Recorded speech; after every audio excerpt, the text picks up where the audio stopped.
huge area, and it was empty, and my job was to hang around on set all day, and throughout the day, all the different acts that were signed to Ruthless Records were going to show up on the set because they all come to support each other during a video shoot. So I was to walk around with a still photographer and photograph all the different bands in different locations because the prison just was a beautiful location anywhere I went. You know, it was the perfect edgy, you know, attitude, everything for what we needed to do. So I think I also shot, you know what else I shot that same day is Above the Law had a 12-inch single where the boys are all lined up at a, you know, where you have your heights. Mm-hmm. And there's a window, like an interrogation one-way mirror window. So you see them through the window, and then you see like an attorney lady and somebody else, and they're like pointing, you know, at the guys on the in the prison lineup, so to speak. And I can remember shooting that day, and I can remember Dre kept pulling down his pants. And I could remember, and he kept looking at DJ Speed, and because like a bunch of people showed up for that shoot, it was really funny. And I remember they were laughing at each other, and Dre kept dropping his pants. And here I am, this little 25-year-old girl yelling at him, going, "Pull up your pants! I just long enough for me to get this shot, you know? Stop giving me a hard time." I'm this little tiny white girl from the San Fernando Valley, you know, and he's like, and so I'm yelling at Dr. Dre. I don't know what I was thinking back then. I just was, you know. Okay, gotta get the shot done, you know.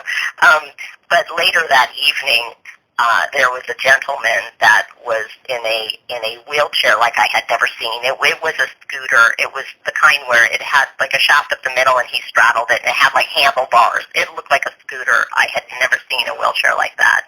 And there were six dudes behind him that were pretty bad looking. And I didn't think about it. I'm like, I always referred to myself back then as like Gidget, you know, I was like little Gidget running around. And I, because I'm only 5'3", so I'm a little thing. So I remember walking up to him and saying, "Oh, have you been tootling around in that all day? Did you see any good locations where I can shoot some bands?" And that's all I said to him. And he didn't really answer.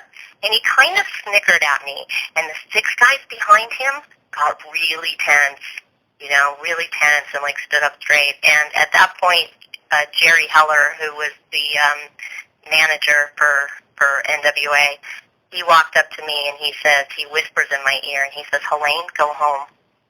And I was like, "Oh, okay." So I went to a security guard and asked the security guard to walk me to my car because I'm in Compton. And it's starting to get dark. It's like 7:30 or 8 o'clock at night, you know. So I had the security guard walk me out to my car, and I went home. About a half an hour later, I get a phone call from Jerry Heller, and he goes, "Do you know why I told you to go home?" And I said, "No." And he said, "Because I realized I couldn't protect you." And I said, he goes, "Do you know who my friend was in the wheelchair?" And that's when I was like, oops, I didn't know that was a wheelchair. And I said, "No." And he said, "He's the godfather for the Crips." And those six guys were his bodyguards. And you weren't supposed to walk up to him and talk to him, and you almost got shot. Oh, wow. And I was like, "Oh, thanks." Was that Michael Concepcion? Michael Concepcion, yeah. Yep, I had a face-to-face with him, didn't even know it. Wow. And, I said, my question then was, what is he doing here? Why was he there? And he said, "Look, we were in Compton. You know, of course they were going to come by. And by the way, we're Crips. That's kind of who helped us in the beginning. Those are our people." And they told me, they said, "Look, when you're in LA and you're hanging out with us, you don't wear any blue and you don't wear any red, and never wear a bandana. And you really specifically don't wear don't ever wear either of those two colors. Purple would look good on you. Pink is good." Right. Stay away from colors because those are problematic. I mean, I didn't know. I really came from a place, a very small town. I had no idea I was very naive to a lot of that stuff. And exactly what a lot of those ties were. I sort of would always come in after the weird things. Like I know Ice Cube went after Brian one time and Brian had this glass table at Priority Records when NWA split from Priority Records and it got a little ugly. Ice Cube went in, and he felt obviously, like the way licensing works and the people who write the music, and they had been working very hard, and the album was starting to become very, very successful, and I don't know for sure that they got the right amount of money or the right cut, and Ice Cube definitely felt like he was entitled to more, because I know he wrote most of that music. He's amazingly talented in that, and he took a baseball bat and he shattered that glass desk. Yeah. He broke the gold and platinum records. He broke that desk. I showed up like probably a day after that happened. Wow. Just a pile of glass. Wow. Yeah, but Ruthless and Priority, yeah. That was in the movie. Yeah, that little ordeal was in the movie. Go ahead. I'm sorry. You know what? It's okay. I haven't actually seen the movie yet. Oh, I'm sorry. Wanting to go see it. No, I know it's going to be like my life on the big screen, and I'm excited and I want to see it. I actually worked with Universal. They called me up. They had me jump through a bunch of loops. I sent them over photographs of a bunch of the artwork I had. They were talking to me about renting some of the stuff I have, like my gold and platinum records and whatnot. And they were calling me and talking to me like daily for like a month, and I kept telling her too. I kept saying, look at, when this is over, at least invite me to the wrap party or a screening or something. And then all of a sudden I got the Hollywood kiss off where it's like, oh, I got to go meet with a producer. I can't talk to you right now. And then they stopped returning my phone calls, and I was like, really? Wow. Leave it to Universal. Really? That really wasn't very nice. No, not nice at all. Treat people that way.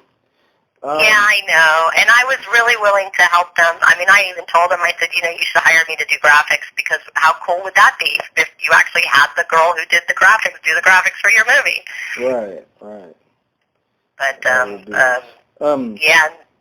So, wow. But I will go see the movie, and I want to see it with my children, because my kids are 17 and 18 years old now, and at one point, I think when my daughter was 12, because I have the gold and platinum records, and one time when she was 12, my kids really had no idea what my life was before I was mom, Right.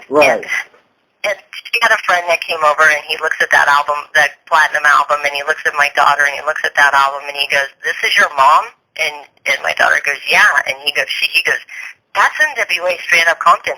Do you have any idea who your mother is? She's a gangster girl." And my daughter looks at him, and she goes, "No, that's my mom." Wow.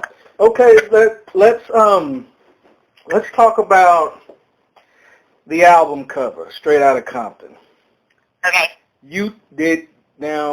What was your involvement with the artwork or that album? Or I was the art director, and so what I did was one afternoon we met at Priority Records, and we were walking down the streets. I think we were close to Melrose or something. I don't know. We were walking around, and I had a photographer, Darren Papalopoulos, and we were walking around, and we were trying to come up with unique, different ways that we could shoot them. And I always was trying to screw around with camera angles. I know above the law, one of the shots, I just put the camera down on the stairs, and I did a full-on worm's eye view.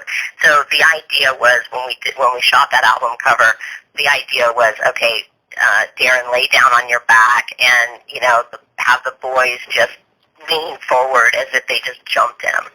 And I have to tell you that in the day of walking around and just doing a bunch of shoots, that Eric was always really good about coming up with like random ideas, or we would just sort of talk about things and different stuff. So this idea was born where, hey, we're going to look like we jumped him, so lay down, shoot it straight up, and Eric pulls a gun out and points it at him.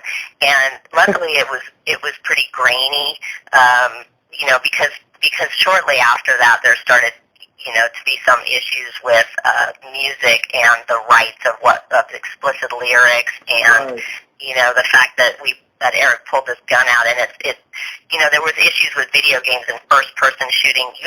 They wouldn't on movie posters do things like have a shot like you're looking down the barrel of a gun. Right. So it was pretty controversial. We always tried to be edgy. We always wanted it to look street. So the idea was, you know, we just jumped you and he pulls out his gun and we click that shot, and that wound up being the shot that we used. Then there's like a graphic textural pattern, and back in 25 years ago, there were these thermal fax machines, which would be this like weird rolled heat paper. And one afternoon, I got a fax, and the fax just came in like all scribble scrabbled. It just came in basically the pattern that you see on the album was this fax that went through my fax machine that just went crazy, and it just became a bunch of dots. Wow. So I used those dots as a graphic element. I used that sheet that came out Right. as a graphic element. And back then we used to use typesetting. And so I looked high and low for a font that looked very graffiti-like or handwritten-like. And so I came across this font called Mistral, which was one of my favorite typefaces, and that's the typeface that I used for NWA Straight Outta Compton. Okay, what's the name of that font again? It's called Mistral. Oh, okay. Okay. And it actually started an entire design fad in hip hop. Fresh magazine came out, and it used that same typeface. That typeface became iconic. I actually got called by the creative director of Victoria's Secret about a year ago. And he, it's funny because like anybody could just look me up, right? And just call me on the phone, and I answer the phone, oddly enough.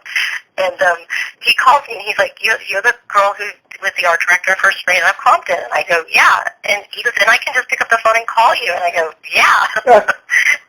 And he said, "Do you have any idea how you changed the face of our world?" He said, "Do you know that what you did on that album cover is still influenced in fashion today?"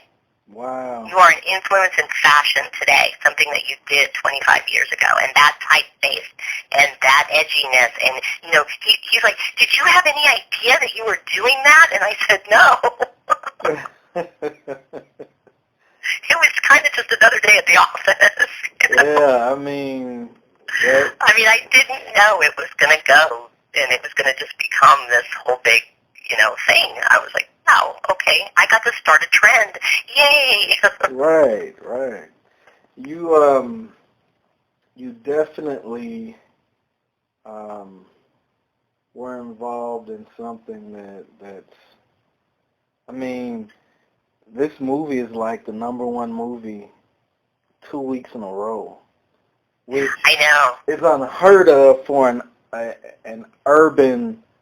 an urban film.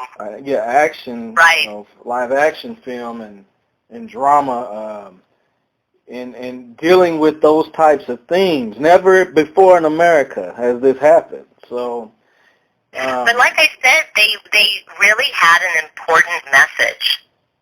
Right.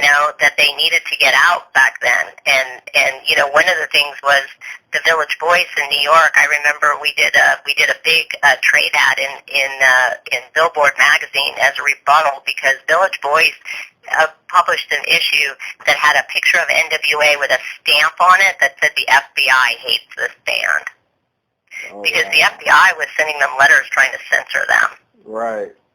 And so we did a rebuttal to that. We did a 2-page spread that was I did the moral majority on one side, and I said, and all we wrote in the ad was, "But millions of people loved us," in 1989. And one side was the moral majority, basically, and the other side was a rogues gallery of wanted posters, and each wanted poster was a different act, a different band on the Ruthless label.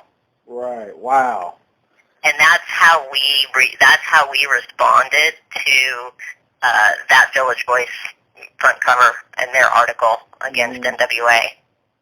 And so I had fun because I was the artist. I got to design all these things and work with them.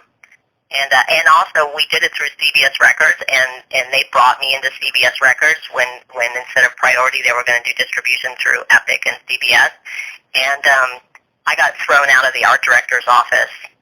Nancy McDonald, I came in, the VP of Epic Records was like, this is NWA's artist, and she's to have full run of the art department, and she can use your stat cameras. And I realized in hindsight, I was this 24-year-old, 25-year-old little girl, and they walked me into a seasoned creative director's office who was probably an older woman who had 7 or 8 people that worked for her, and they walked me in and went, she gets anything she wants. Well, she went through my portfolio, saw the raisins, saw that NWA album cover, looked at Eric with his gun, looked at me, and threw my portfolio and kicked me out of her office and yelled and screamed at me about the fact that I was influencing young children in a bad way, and how dare I do that. Wow. And I said, you know what? I said it's their message, it's their voice. It's not my job to censor it. That's right. It's their job to put a label on it if they need to label it and keep kids away from it, but it's not my job to censor it. And I'm not going to do that. So I did all my work off-site. I just never showed up in her art department again. And as a 50-year-old woman today, I can look at that and I can say, I understand how I came in really hot. I mean, too hot and too fast. Right. I think the fact, understanding politics of a big company and everything else, got to have a VP of the company come in like that with me as this little girl, he just stomped all over her toes. There was no way that was ever going to be nice. Right. From the start, huh? Yeah. From the start. I mean, in hindsight, I realized that, but man, was I shaken up when she threw me out of her office and yelled and screamed at me over that. Right. But they were really nice. I used to also go to the recording studio and hang out with them, and I used to go to their parties. Mm-hmm. I actually hung out with them. That's why I really want to see the movie so bad, because I'm like, I said to my kids, I said, you have to come see it with me, because that was my life. And I even, when I told Universal, and I said, look, you're going to tell this story, and the funny part about it is you won't even mention me. I will not be mentioned in the story, but the reality was I was there. That's right. Yes, right. You were there. And, I was completely there, but I was the wrong image. You mean that just how you look and your profile, or? Yeah. I wasn't urban, so I didn't fit. I used to tease them during the videos, not rock, but rap videos, and I'd be like, they do choreography, and I'd be like, can you teach me how to do that? And they'd look at me and they'd go, no. You're too white, Helane, just go away. They're like, really? I could pop that? He's like, no, Helane, just go away. Not wasting my time on a white girl. I was like, okay. Would you say that NWA was probably nicer and more personable than people would think? Oh, God. Back in the day, if I would have admitted to this, I would have never worked for them again and gotten into so much trouble. But, right. Oh, my God, yes, they were so much fun, and they were so nice. I mean, there was some hard, edgy stuff about them, and they, they like to flex their muscles, and they had a persona, and they needed, they were the world's most dangerous band, and they didn't want anybody. It was very, very important that nobody ever saw anything but that. Mm-hmm. And Eric used to tell me, because I'd get pictures of Eric laughing and smiling and making jokes and everything else, and Eric would tell me, no picture of me smiling ever gets out, ever. Because that's not my image. And I'd be like, okay. But he'd show up sometimes to the label. He had a couple little kids at the time. And he had Derek, we used to call him Double D, Derek. Mm-hmm. And we used to stick Derek in the office chairs and spin him around.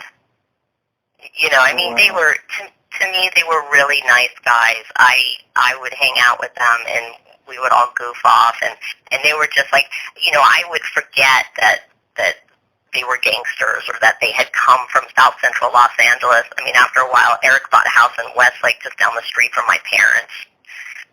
And You know, it was like you know, they were like everybody else at that point, you know, and they weren't they were out of the hood basically. They weren't there anymore physically. And I know it kind of got dangerous and stuff too. Unfortunately, what was really weird was he lived in a very affluent neighborhood, and unfortunately, after a while, his house got graffitied with racial slurs against him, and he left. I felt so bad that happened. Wow. I felt that was just so wrong. You know, how, I don't know if it was, I don't know who did that. I don't know if it was, you know, people that had come in from, you know, the other side of LA, or if it was actually, you know, kids from this area that did it. I have no idea. Right.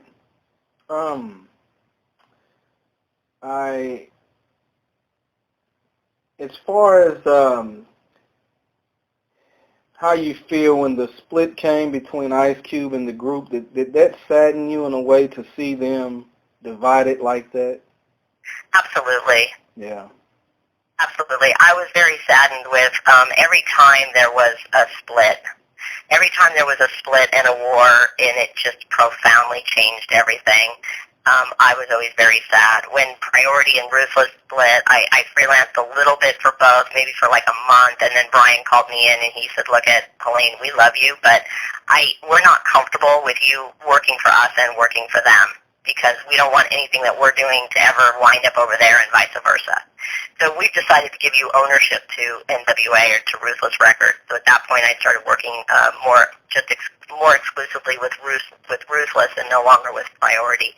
And then, you know, and then you have the Ice Cube thing, and then you have, and so then it started to fall apart there, and then you had Dre and Eric wound up in a big fight.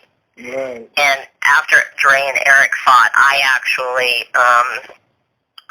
was hired by Dr. Dre to do logos for Death Row Records. Oh, I didn't know you did work with Death Row. Well, I didn't. I worked with Dre before Death Row was really put together yet. Okay. It was an idea. You know, I met with him in an office on Cahuenga, and I remember he just told me the name, and he kind of gave me some ideas, and I did a couple pages of comps and sketches for logo ideas, and then turned those into him, and didn't talk to him again. Just sort of went away. The job just sort of went away. I don't know if it's just I just didn't get to something that he liked or what exactly happened, but ultimately he hired somebody else that did the logo, and actually that person was murdered. Wow. The logo for Death Row Records. Wow. Right.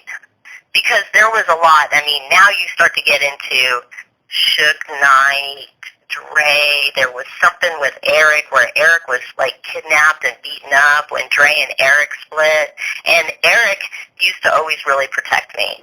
And Eric, I knew at that point things were kind of getting so out of control that Eric just sort of like just made a distance between me and them and all of them. And it's only in hindsight, now that I kind of know more of the stories of what really happened at that point, once I sort of separated from them and all that was going on, I realized it's Eric had done that to protect me, to keep me out of it. Mm-hmm. Because the whole time I worked for them, Eric always was doing things to protect me. Mm-hmm. Right. Make sure you weren't caught up in anything that, yeah. Because all he kept saying was, don't mess with her, because if you mess with her, nobody's doing our album covers. Wow. And our artwork. Let me ask you, Ms. Freeman, why haven't you written a book? Everybody else has. Yeah, I know, and Jerry Heller wrote the book Ruthless, and I went to one of his book signings too, and we caught up, and I went over to his house and stuff, because he laughed when I showed up to his book signing. He went, "You were there," and I went, "Yeah, did I make it inside your book?" And he said, "No." I read that book. Yeah, I read it. And I go, "Thanks." Yeah. I go, "Really? I don't make it in the book, do I?" Wow. What's wrong with you guys? Don't you remember that I was there? He's like, "No, you were there. You were one of us." And I said, "Of course I was." That's right. You were the 7th member Right. of NWA. Yeah, they say the 6th member is Compton. So you were the 7th member, yeah. Yes, and I did the Compton Records logo for Eric. And it's actually a graphic representation of the Martin Luther King Memorial statue in the city of Compton. Wow. That's what the Compton logo, the Compton Records logo was. Okay. Let's see. Back to the book. Have you? I don't know if you're a writer, but have you thought about? Because as you're talking, and I'm thinking, all of this information is not just NWA, but your story and how you got there. I mean. I do, and believe it or not, the story gets much even fuller. Because after I started, what happened for me in the record industry was they did away with 12-inch vinyl, right, and everything became compact discs. And music, the whole entire music industry took on a huge change, even more so than, when Napster hit and changed it yet again. All of a sudden, the record labels that were spending, $15,000 on a budget to give them a 12-inch single and a 12-inch LP to do the artwork, for me to shoot it, design it, and produce artwork. They used to hire me, give me a budget of about $15,000, and I would produce both the 12-inch single and the EP album for them for that amount. Well, and they used to hang it in the record stores. They would take the flats and they would bend them and they would make shapes out of it and repeat it, and it was a whole part of their marketing why you use that 12-inch by 12-inch platform. Well, all of a sudden, when everything went to DVDs and they stopped pressing vinyl. The marketing no longer used these big, beautiful graphic illustrations and pieces of art. It became what I call happy snap, just basically band photos put on top of in front of the CDs. So my industry and the way that I was making a living kind of dried up. And everything had gone from traditional mechanicals to, in my industry, to things being all done digitally and computers taking over. So the industry itself changed, and a need for an artist like me just sort of went away. So at that point, I needed to reinvent myself. Right. And so I went into, that's when I started, let's see what happened next. From there, I went into the movie industry, started making little low-budget films, and then from there I got a job as an ad agency, and I was an account executive and an art director for Universal Pictures and Disney Educational Television. So you were making films? I was working on national print ad campaigns. Oh, okay. Okay, you were. So I worked on the national print ad campaigns for Schindler's List, for Jurassic Park, because at this point I was working for an ad agency, and my account was Universal Pictures. So did you ever meet Bonnie Curtis? No. Okay, she's a Steven Spielberg assistant. She actually graduated from the same high school I did. So yeah, she was I think his top assistant.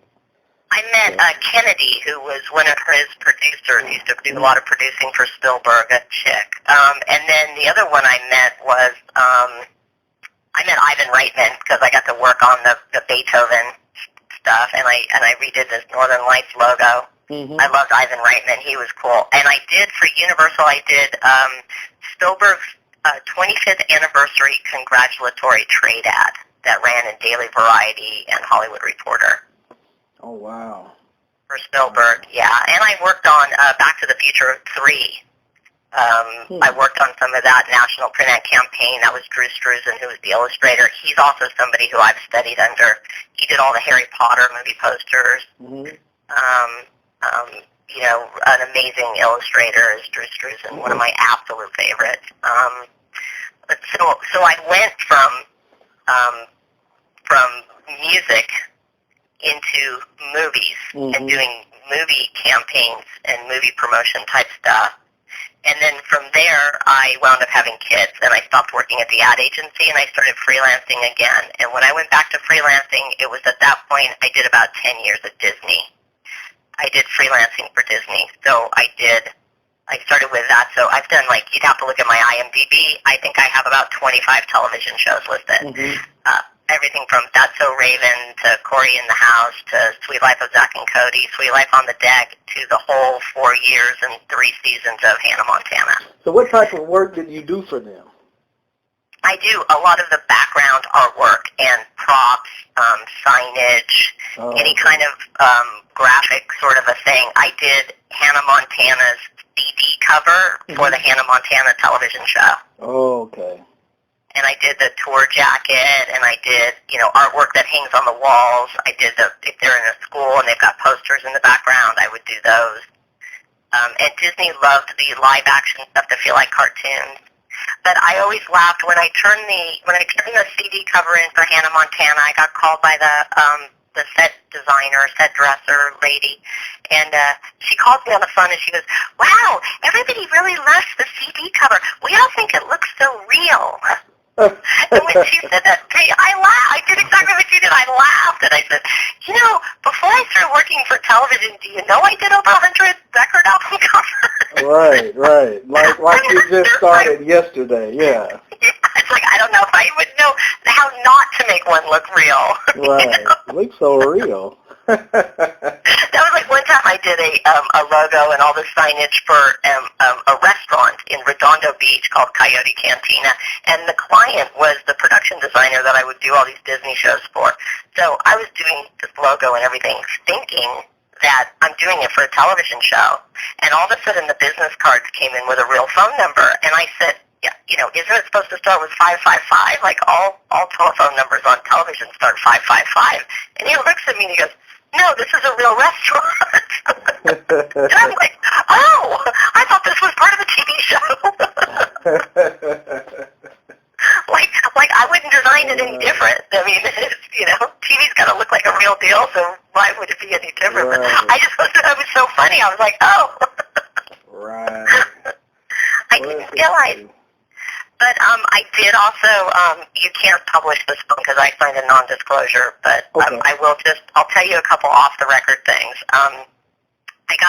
I did a project for CBS Digital Special Effects. They're going to take a Star Trek. Back in the 70s, there was an animated Star Trek show, like a Saturday morning one, and they have all the recorded dialogue with, Shatner and Spock and McCoy and all them, and they have 100% buyout. So what they wanted to do is kind of like Clone Wars, like the Star Wars 3D animated version that Lucas did called Clone Wars. They wanted to do a Star Wars version of that, a Star Trek version of that, rather, and use their old recordings. And we have Academy Award-winning graphics people. Well, I'm the character creator for it. So I got to draw and animate the Star Trek characters for that. It got approved, but they're still working on the budget, and that's why you can't publish that. But that's a chapter in the book of Helane that part of the reason why I haven't written a book about my life is because there's still the chapters that haven't come yet. Right. And that's one of the big ones that I'm hoping will still maybe happen in my life. I've got another animated show. If it gets picked up, I'm also the character creator on that. So I've been working on some of those. I got to be the director of photography. This stuff's okay to talk about. I got to be a director of photography of a full-length feature film that was a psychological thriller, and I got to be the person who shot it. I was really excited about that. And then right now I'm in contract to be a director for a television series called Coaster Queen. Really? What Coaster Queen is we have an Australian hostess, and we're going to go around to different amusement parks throughout the world, and every episode will feature a different roller coaster. Oh, wow. That's a good concept. And we'll do all the specs on the roller coaster, and our girl will interview the people that, take care of it, and what's the coolest things you found on the bottom of the tracks, and, we'll have a bunch of questions, and it's actually geared to go for foreign distribution. Oh, wow. Not for domestic United States, but we're doing it for other countries. So you're learning more and more about the film industry, Yes. Yeah.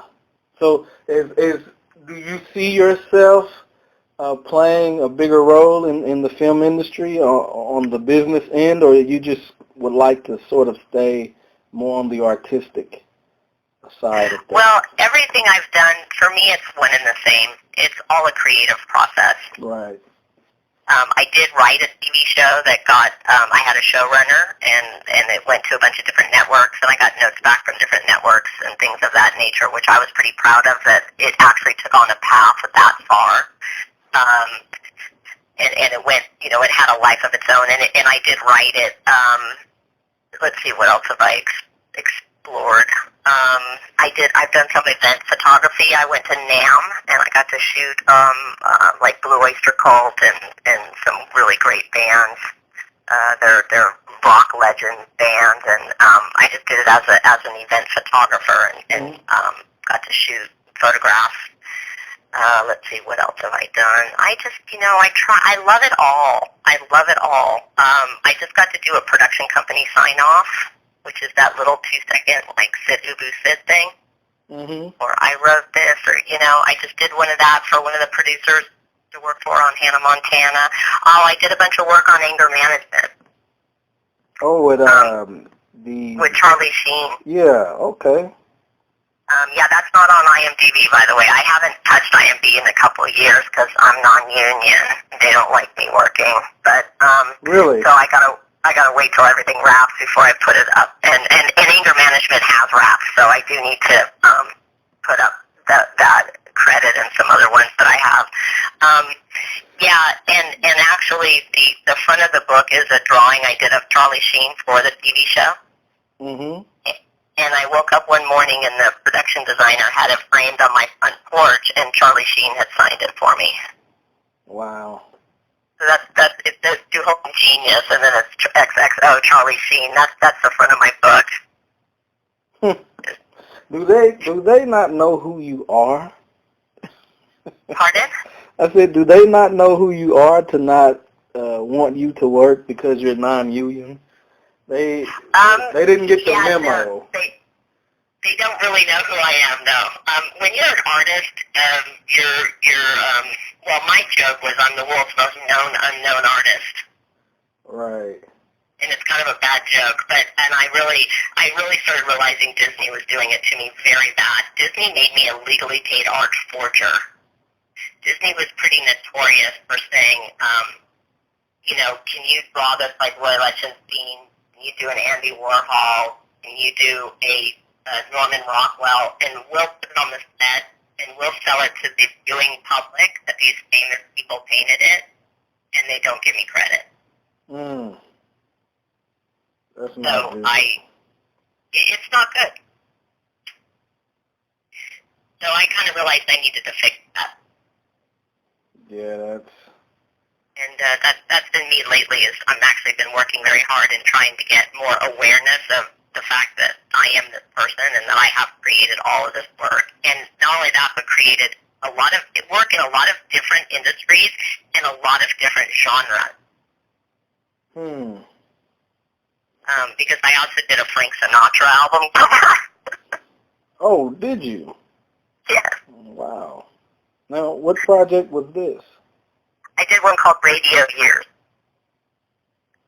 And they were live recordings of him when he was on the radio. Okay. And it was licensed through Lucky Strike Cigarettes, because they owned the recordings, because they were the advertisers behind the radio shows when Frank Sinatra was singing. Do you know who Annie Leibovitz is?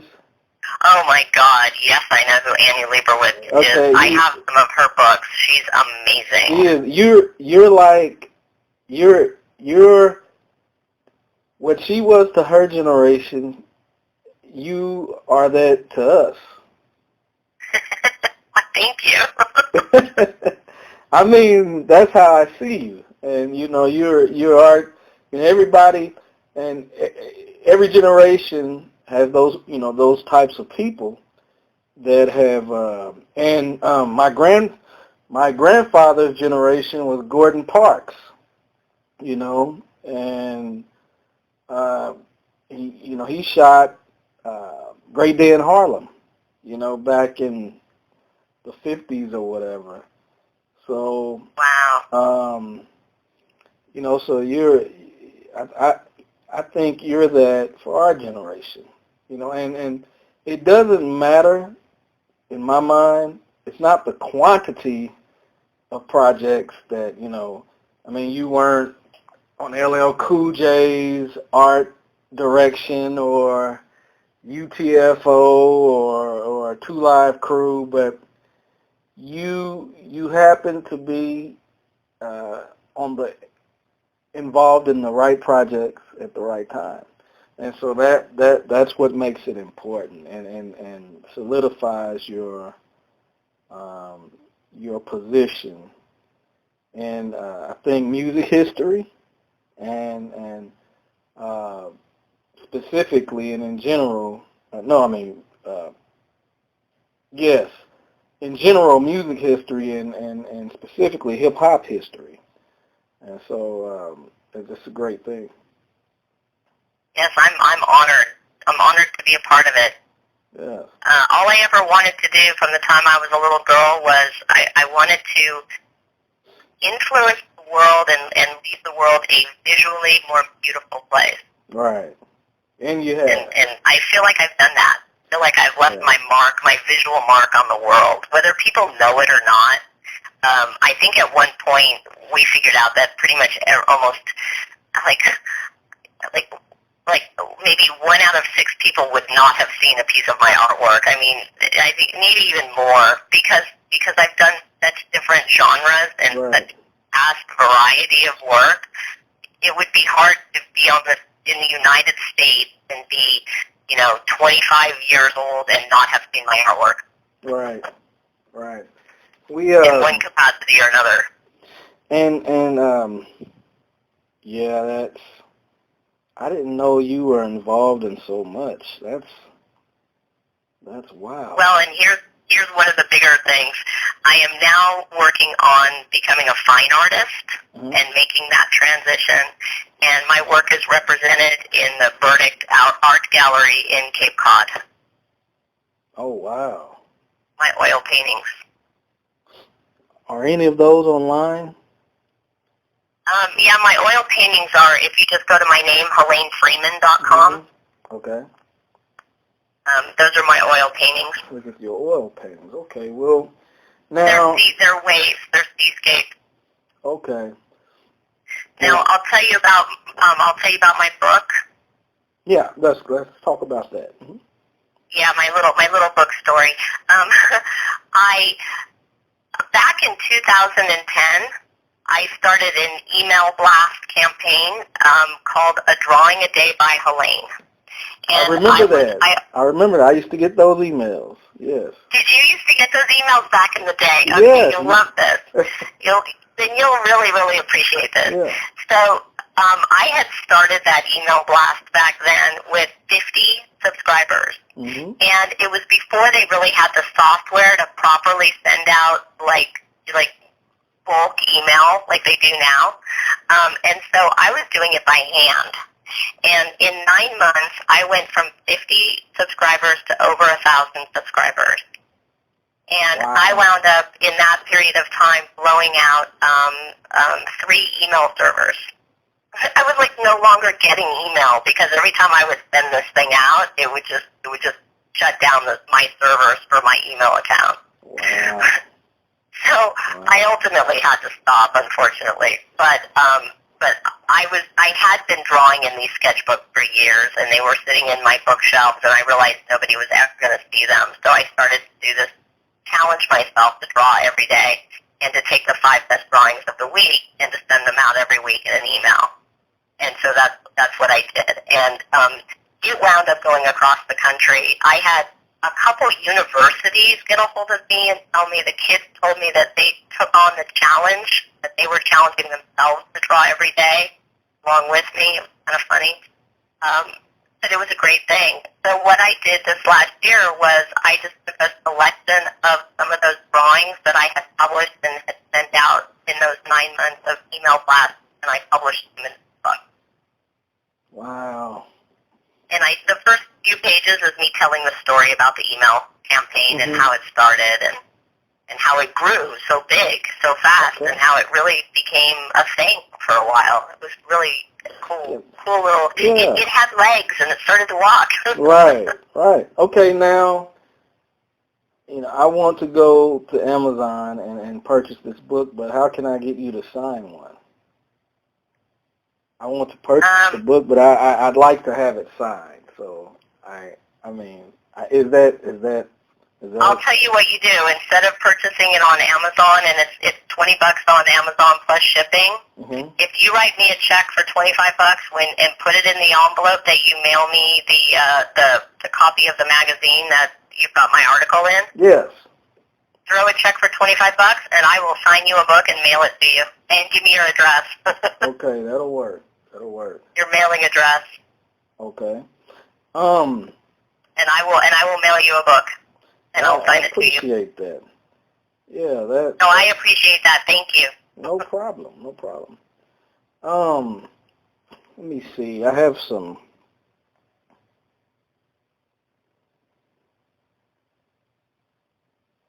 Now, you were the art director for Straight Outta Compton. Were you involved in the DLC project, the first one? No One Can Do It Better? I did. Well, that was the video shoot we were at, the DOC, the doc. I had done a bunch of, I didn't do his album cover. I had done some T-shirt designs. I remember I did this beaker with this neon green and the smoke coming out had a portrait of the DOC's face. Mm-hmm. And we were going to put it on T-shirts and stuff. I had been working on a bunch of stuff with him, and then he got in a huge car accident. Mm-hmm. Wow. And I was devastated. Right. Yeah, I couldn't even imagine how they all felt because I know I was devastated. It was just like I was like I heard about it like 2 or 3 days after it happened, and he was in the hospital, and I was like, what? Right. And he was like no. He was a talented guy. What? Very talented guy. Very talented guy, very tragic. Yeah. Just so tragic that to have that to be cut when it was just right on the verge of him really launching and really hitting the scene, and it just went from that to nothing. Very sad. And it was. Did you what? And I just need to ask this. MC Ren seems to be a mystery to a lot of people. He doesn't really talk much or do very many interviews. What was he like? He was very quiet. You just described him perfectly, actually. I don't know that I had a lot of conversations with him. He was very much just a very quiet and gentle person. I think you had a lot of very, very big personalities going on. I don't think there was a lot of room for him to have a big personality. You really think about it? Right. Yeah, but he was an amazing lyricist. Yes. I think he and Ice Cube wrote a lot of the stuff. Yes. But I think for a guy that in another life he probably would have been an English professor or something. Ren. you know what I mean? If the cards had been dealt on another table. A guy that came from, Kelly Park, Compton area, that environment, to have the vocabulary and the way that he structured his rhymes, you could tell that he was, a very intelligent guy. And so, but he was a gangster Crip. So, but it's just interesting. I'll tell you what I really like. The first album that they had, the one that I guess Eric had in the back of his car that he gave to Jerry Heller when they first started, when they first was called NWA and the Posse. Right. And I love that album, actually. And that album had a very different, really quite a different sound than Straight Outta Compton.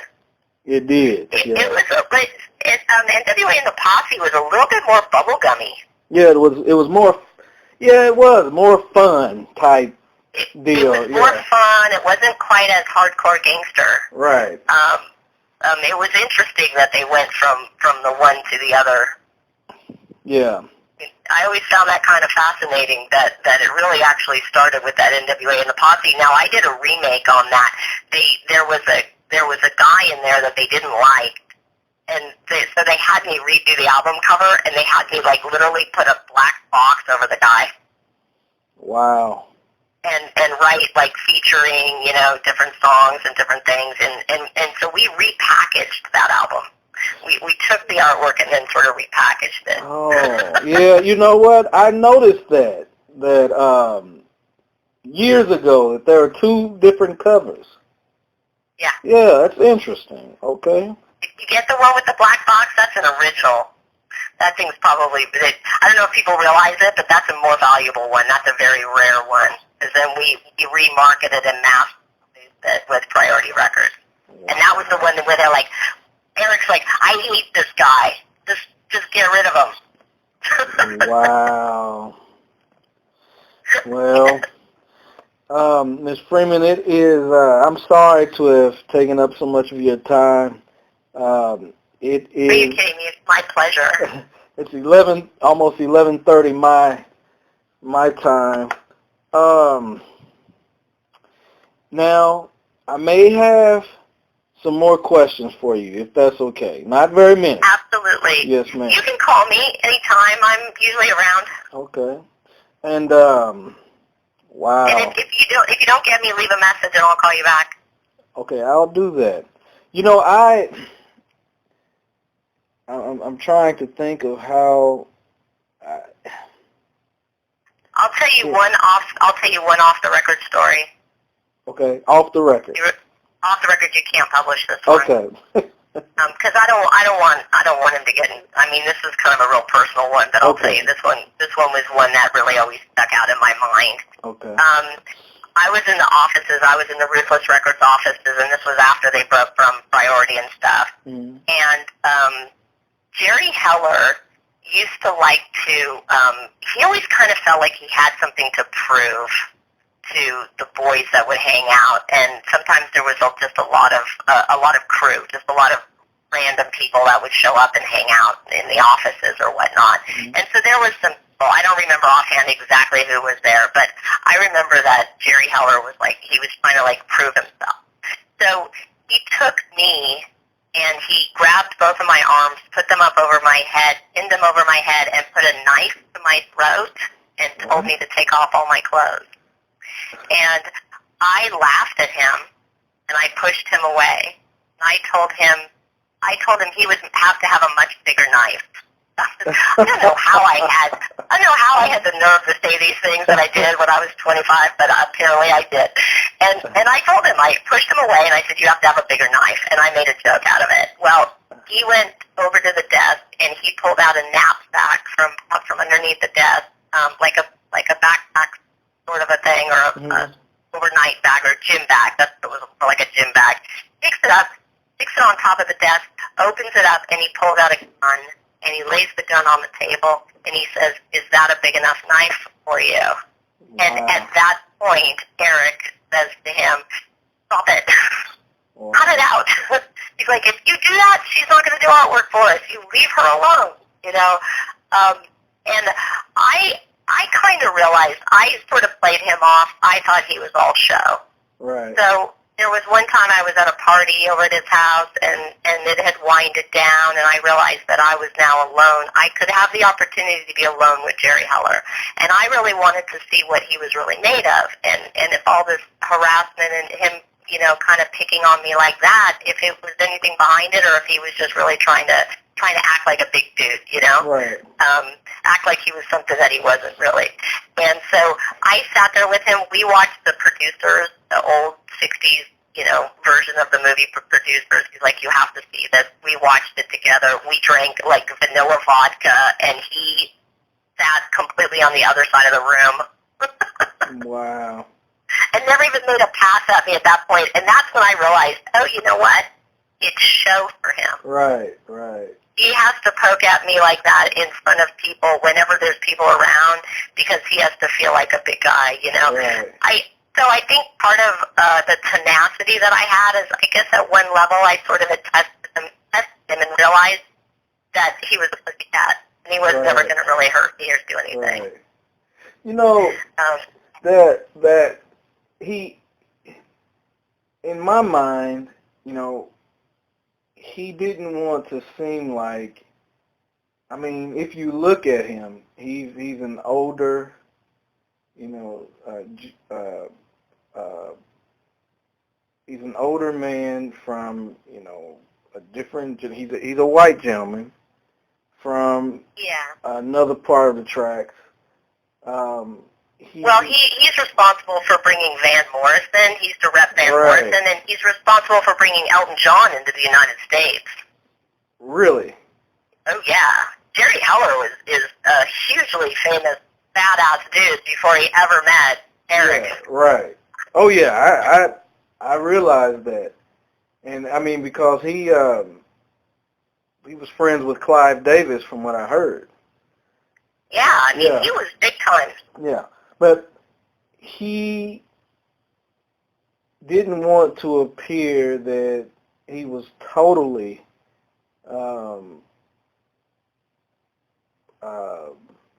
a total outsider to the street life, you know, running with these guys. And I can understand maybe feeling some pressure because, you know, I'm sure he didn't want them to think that he was a pushover, you know, and that he could be taken advantage of and used or abused. So right. Well, and he gave a lot up. I mean, he had a very lucrative career with big name people, and when he met Eric and he decided to really get behind NWA, he sort of walked from everything else. Because he could see that this was, I saw an interview online that he gave recently, and they asked him, they said, do you think you'll ever meet somebody that has affected pop culture and music like Eazy did in the NWA? He said, I'll never meet anybody like that again, and he said that will never happen again. What happened with Ruthless and NWA, he said that was a moment in time that will never be replicated. And you were a part of that, a moment in time that will never happen again. Right. And, and so it's kind of like Michael Jordan. It'll never happen again. You know what I mean? There are times that, and I hope in my life I can be involved in something that's special. So you're very blessed. Very blessed. Thank you. I feel very blessed. I feel very honored that I got to be a part of that. Yeah. And that's a part of my life. And it is very surreal to think that it's a movie. Right, right. And whenever and that it's out there for this generation to understand it, you know? Yeah. And I don't know how accurate it's going to be. The big thing for me to watch is how accurate is it. Yeah, you'll be able to. I mean, you'll be able to tell immediately. And you know, some of that stuff they have to put in there for Hollywood effect. So, right. They have to embellish it for entertainment purposes. Yeah. Take from, add to, that type of thing. Do you, from time to time, have local bands or maybe independent bands call you up or email you and say, hey, can you work on our artwork for us? Yes, and I do. I would say I probably still do. I still do usually about an album cover a year. Oh, wow. I still have local bands that call me up and ask me to do work, and little independent record labels that I work with. I love it. I love the record industry. I also have friends that play in bands that I go to clubs on Friday and Saturday nights, and I support them. I dance all night. I yell and scream. I photograph them. I draw them. while they're playing in clubs. I love it. Have you ever said no? Have I ever said no? No. Yes. You just said it. Matter of fact, I'll tell you who plays in some clubs out here. I used to go listen to all the time. Is Gary Valens. Gary Valens is Jerry Heller's nephew. Oh, really? Okay. And he was there the whole time too. Yeah. He was with them all the time. Matter of fact, he used to work in the offices. Wow.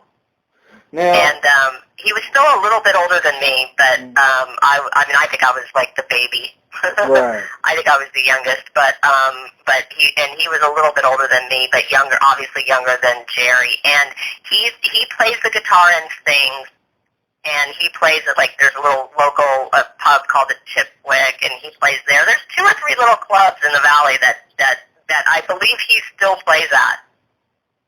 right. That he's played in those clubs for like 15, 20 years. Yeah. He's been a regular, really talented guy. And he's had, who did he have? He had a rapper. He had somebody that was, that came and would sit in with him.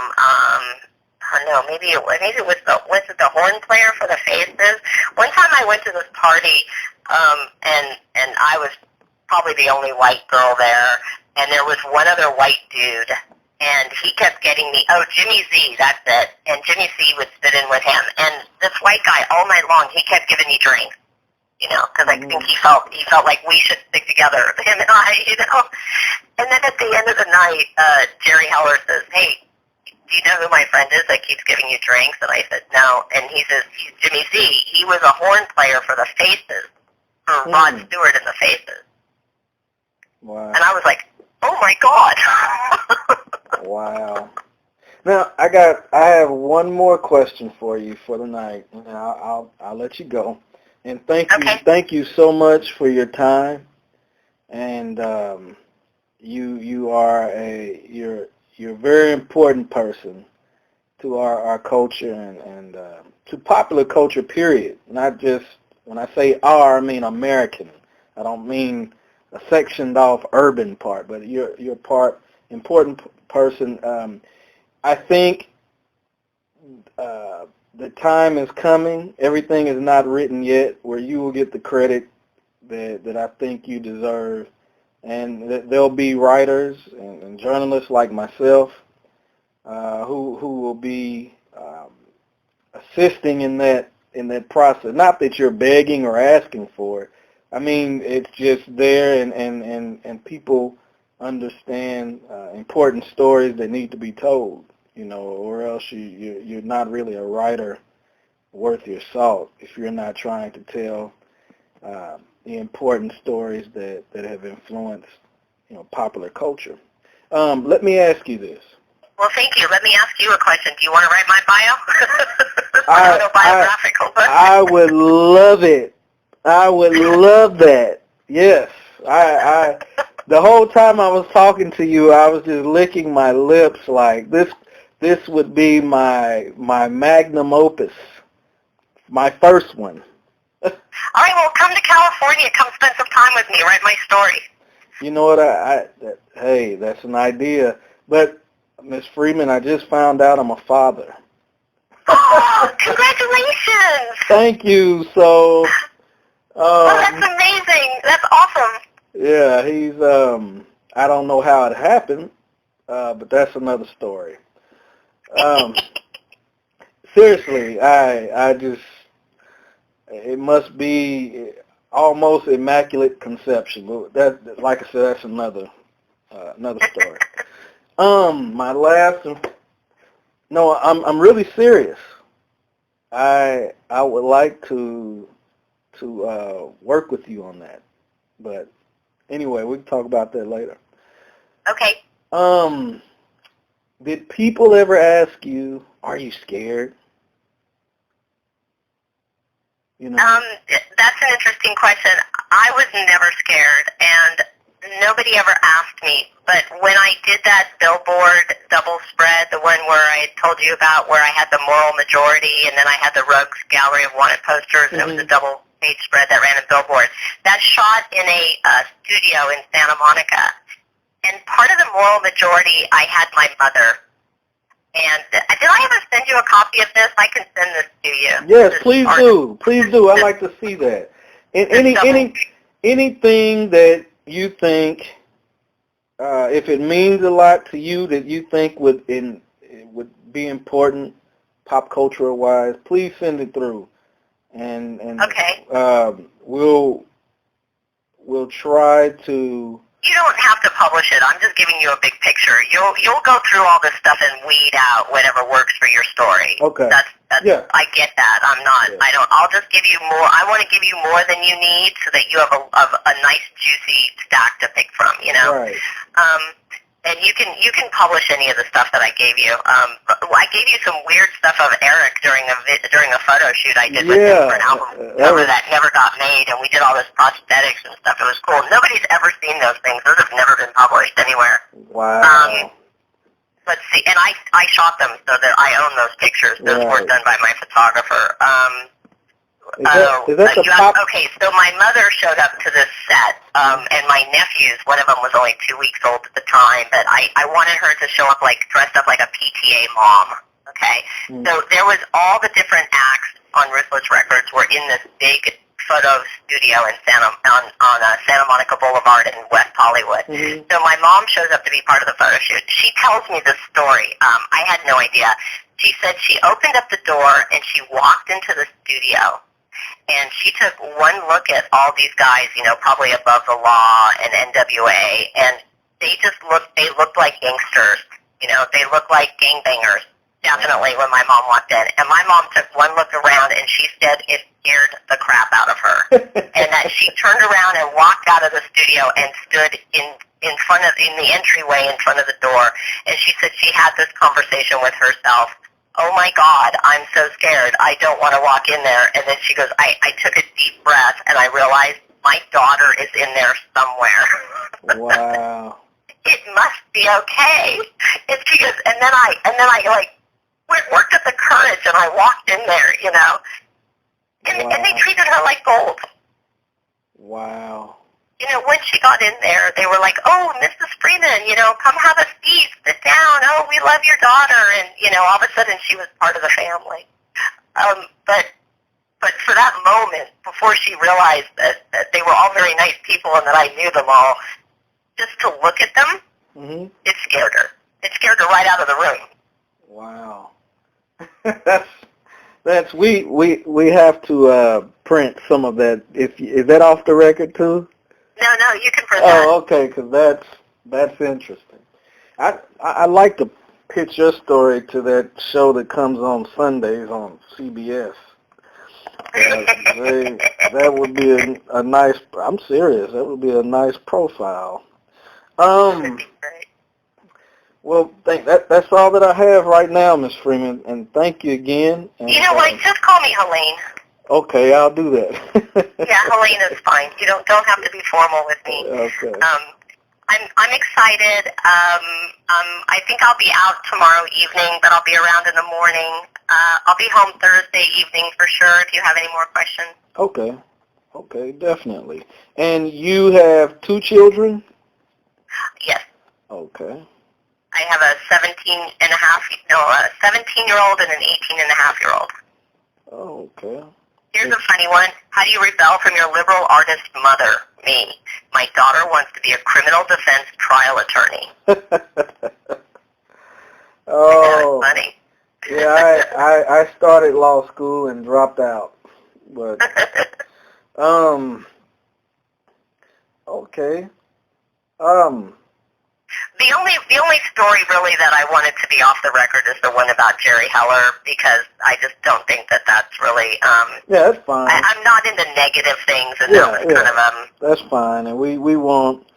That's kind of a very, I don't know. I respect that man. I wouldn't want a story like that in the way that he behaved back then and the reasons why he behaved that way to come out. You know what I mean? I have too much respect for the man, and I understood what it was about back then. Right. It wasn't that I was so intimidated, but it is something I remember very graphically, somebody puts a knife to my throat and pits me up against the wall and tells me to take off all my clothes. You know? But what I do remember more, too, is the way that Eric really came to my defense and really just, you know, made sure that no matter what was going on, I was going to be okay, you know, and I think that says a lot to his character. Now, did you ever, were you familiar at all with Arabian Prince? Do you remember that artist with NWA? Oh, Arabian Prince. No, I was thinking of Egyptian Lover. Arabian Prince. I don't. That's not a name that sounds familiar to me. I knew DJ Speed too. Okay. He was somebody we used to hang. He used to hang around also. DOC, DJ Speed, Arabian Prince. That sounds familiar. Yeah, but he's not somebody that I remember offhand. Yeah, he's on the cover, but he wasn't in the group long at all. I don't even think he was in the group. He was just kind of, I mean, he was on a couple of tracks, but I think he was in the World Class Wrecking Crew with... that's Dre's band before. Yeah, with Yella and Dr. Dre. So, because more of their sort of electro-type hip-hop sound, that was their thing, you know. That was their thing. Yeah, that really wasn't Yella was funny. He was a bit of a character, by the way. They used to really pick on him. Yeah. Anton, right? That was his name, Anton. Yeah, Anton. Yella. He's like, they call me Yella because I'm white. You know, and I'm happy for him because he's in a lot of interviews now because of the movie and everything, and you can tell he's just eating it up. Oh, good. Yeah, he's really, he seems like a nice guy, you know. Yeah, I remember him being funny, you know, him being kind of cute and funny, you know. Yeah. Always having these little things. But yeah, you know, it's funny you say that about Ren, and you're right. It's like I barely remember him ever saying anything. Yeah, he just, even, you know, you watch some of the interviews today, and I mean, because they're all over the place. I mean, I bet their travel schedule is just nuts, but he doesn't say much at all still. You know, it's pretty much